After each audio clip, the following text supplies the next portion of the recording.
and welcome to our first video on Esoterica. My name is Leah Eichler, and I am the publisher and managing editor. I have the distinct pleasure today of interviewing Judy Stanigar. She is an author and a psychotherapist living in San Diego. And her new book, which I just finished last night, is called Marika's Best Laid Plan. And we're going to discuss that very shortly. But hello, Judy, and welcome. Hi, welcome. Thank you. And thank you, Leah, for having me at your podcast. And it's my first podcast, so Wonderful. it's So, exciting. Judy, tell me a little bit about yourself, your background. You were born in Israel, correct? Correct. I was born and raised in Israel. And back in the late 50s, early 60s, when Israel was young. I like to say Israel was young at the same time as I was. That's true. And Totally true. it was very different Israel to today's Israel because Right. uh, just like we are, like Exactly. I am, and we moved, and my parents were Holocaust survivors, so there was that in the background too. But again, back in the day, I think a large part of Israelis were Holocaust survivors, so it was a natural environment for me. Right. I thought it was a very common thing. And not to have grandparents in the background, that was common. And And then when I was in my early teens, at my 13, we moved to the US. And then I had the trajectory of many immigrants. I had the immigrant story, which I think is part of what that outsider, that feeling marginalized, feeling not connected, which I think is what I tend to write about. Right. And I went to, but my career was not, I didn't start out in writing. My parents wouldn't have encouraged to try a career in writing, I hear Like, that. be a doctor or be a lawyer, have a sound profession to fall back on, because hard times are around the corner and so on. So I got my degree, actually, it was roundabout way too. I went and I got a degree in political science. I was doing my PhD, and then I dropped out of there and went into publishing, worked in publishing for a short time, and then I realized that I needed something a little bit more people connected, and because I was always interested in what made people tick. So I went into therapy, and I got a second degree and became a therapist. So most of my adult life, I was a therapist. Right. And I can see your therapy work does make its way into the book. So the protagonist works at a methadone clinic, and she is a therapist, which is fascinating. Have you ever worked at a methadone clinic? So exactly. So I started my career even before I went to graduate school, somewhat by a real, if things are meant to be. So something happened. I met this person. We talked. She was a manager. She was a director of a methadone clinic, and she said to me, "Judy, you're in between careers, and I'd love to have. I would train you, be a therapist, and then we'll worry about the degree that you need." So she was a director of a methadone clinic, because it was in Stamford, Connecticut. I worked there and went to school, and it was about a 5-year stint. Right. And it was only years later, we were living in New York City again, and I worked that's when I was a director of a methadone clinic in Manhattan, in Upper East Side. Right. So back then I found the world so fascinating that I thought to myself, one day I'm going to write a book, Tales of Methadonia, Right. about these wounded people. Right. And society shuns them. It's before the current heroin addiction, and everybody's is hearing it nonstop. But this is in a day when heroin addiction was a small segment of the population, and many of them were the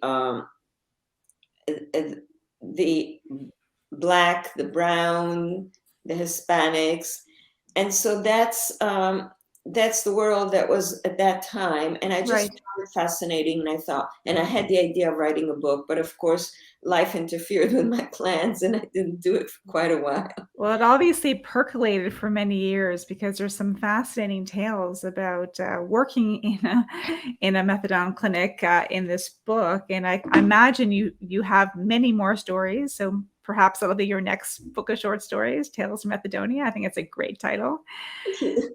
And so tell us a little bit about your publishing journey. So you made you worked as a therapist, as a psychotherapist, and then you made this leap into writing, which is challenging. I mean, so tell us a little bit about how you made that shift. So, outside it looks like a major shift, but another, we are all complex beings. We're not just Right. one thing or another. So true. So all the while I was a therapist, I was tinkering with writing. I just don't think I had the courage to Hmm. quit my job and do something my first love. I mean, I started writing when I was a kid, Right. you know, keeping diaries from age 7 on. Um, and then we moved to Jamaica and I Mhm. was teaching at the university there for a few years. So I said, this is a great time because teaching at a university, let me tell you, that's the ivory tower. They don't know a 9 to 5. It's Right. really hard, but I don't want to insult anyone out there. But until you do a 9 to 5 stint, teaching at a university gives you a lot of free time. Right. Right. So I started writing, and that was not my first novel. I wrote a first novel, and then like someone who landed from the moon, I said, well, I'm not going to get it edited or anything. I'm just going to put it on Amazon and have my friends read it. And so that was the tale of my first book. So Right. it was always there. And Uh-huh. then we moved back to San Diego, and we lived all over the country. But when we moved back to San Diego, Mhm. and I was in a semi-retirement mode, so I Mhm. went from working with at the veteran at the VA with PTSD, full-time, very Right. intense work, and I thought, oh, I'm exhausted. So I started a private practice and a very small practice. Um, and that was to give me time to really finally do what I really always wanted to do and meant to do and take writing seriously. And that's when I That's what you started. did. No, that's great. I mean, it was looking back, what would you have done differently, if anything? Would you have started writing sooner? I mean, I think a lot of people in your, well, there's a lot of people in the situation where, they have a book and they want to write into the back of their, it's something they want to do. And maybe post COVID, a lot of people are taking that leap. But I mean, would you have done anything differently? Would you have taken yeah? What I would you have wish done? I was one of those people that say, oh no, I would do it all over exactly the same. But I think coming from my background, Right. writing was not, sitting home and writing was just Yeah. not an option really. Right. So I think if I had to do it over again, there's a lot of, for me, growing up with a family who are all Holocaust survivors, there's a certain fear and a certain way of looking at the world that it's a dangerous place Right. and bad things happen and Yeah. they will happen. Hmm.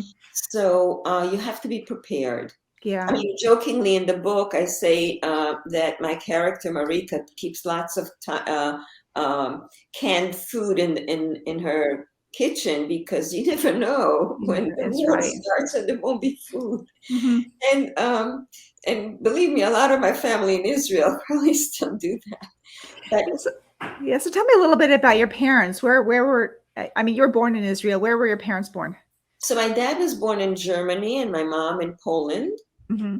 And she was 16 when the war started and just turned 16.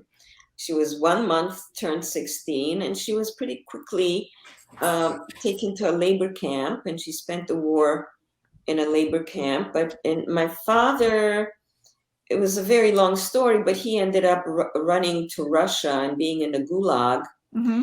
And there's an interesting kind of story is that he was sent to years of hard labor because he was a political prisoner. Mm-hmm. But when Russia needed front to open the front against the Germans, they said all non-Russian political prisoners, if you're Right. willing to join the military, Mm-hmm. we'll commute your sentence. So he joined the Russian military, and he was with the military that freed the camp where my mom was in. And that's Wow. yes. Oh my good. Which camp was your mother in? Do you remember the name? Yes, she was in a camp in a small place called Częstochowa, which is Uh-huh. a small, well, not such a small town, and it was called Hasak. Okay. It was a labor camp. Right.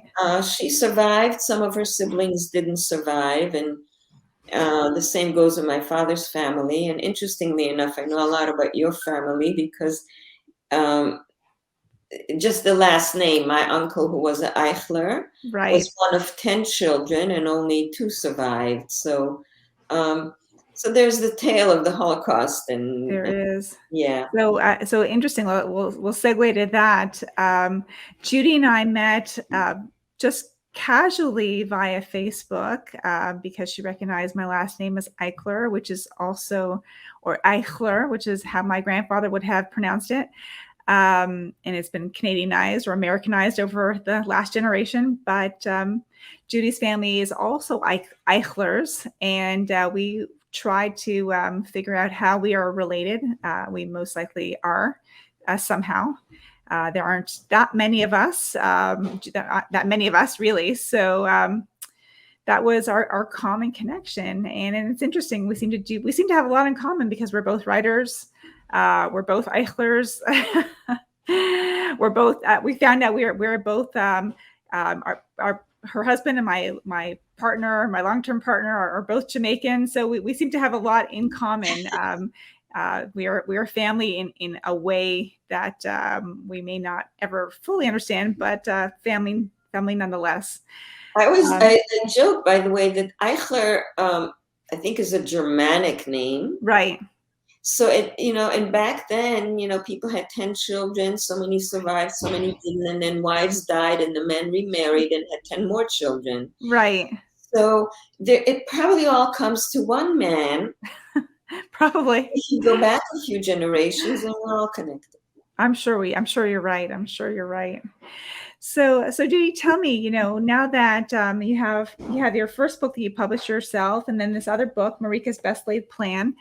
And what advice would you have for writers that decided that they want to put their proper career that their parents wanted them to have on hold or on the back burner and choose writing as a full-time vocation? Any advice for them? Yeah, my advice is not to follow my track.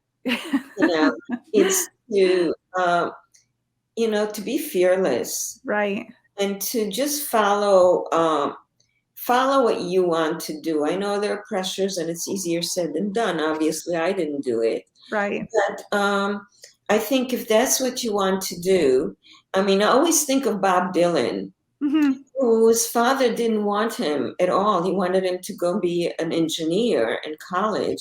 And Right. Bob Dylan quit his freshman year of college, after first semester, and he went to New York with a guitar and a suitcase and with no money because his father wasn't going to let him. And his father must have thought, oh, this kid, he can't even sing. He doesn't have a good voice. What is he going to, But he followed his dream. It's true. Well, So, and the other thing I would say is, write, just write, because, take classes and write, because the other thing is, as a procrastinator, right. I would, okay, I've written an hour. Now I need tomorrow. Right. So it's only when I sat down and I said, no excuses. Mm-hmm. You either want to do it or stop talking about it. Right. Do it. Right. So that's great advice. And yeah, I feel the procrastination gene. that runs deep sometimes. Well, thank you very much, Judy. This was wonderful. And we really enjoyed having you on. Again, my name is Leah Eichler. This is Esoterica Magazine, and we will be back in another week. Thank you. Bye-bye. Thank you so much. Thank you.